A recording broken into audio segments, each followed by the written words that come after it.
Military Get it, gotta. Saskam. God in the bed.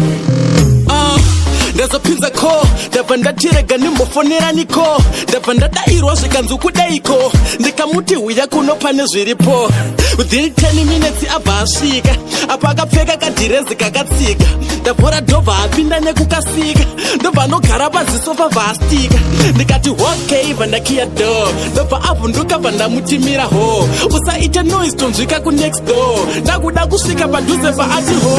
zvikanzi stop it ufunga ndakapusa kani stop it manje handivhure zvekumhanya mani stop it ndabva ndatanga kuzviona kunge stupid kanditi stop it kakati stop it ufunga ndakapusa kani stop it manje handivhure zvekumhanya mani stop it ndabva ndatanga kuzviona kunge stupid kanditi stop it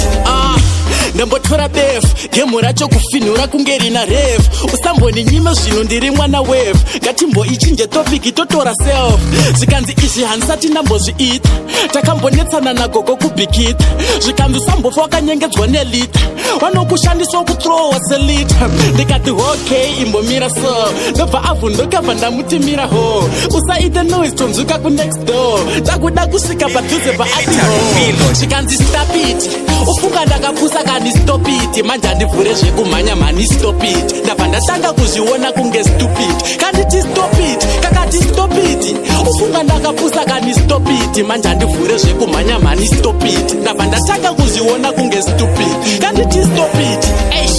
ndazogara pasi ndazotora bhodhoro bva ndambosipa gasi kudzoka makore kunge mwana ari muklasi muromo wapererwa kuoma nemasasi ndikati rega ndimbonyengerere futi ndobva ndabuditsa kacoin kemaputi apa kuzasi ndanga ndatokoka futi vakandiseka ndobva kandiseka futi ndikati okay imbomira so ndobva avhunduka bva ndamutimira ho usaite noise tonzwika kunext door ndakuda kusvika padhuze pakati ho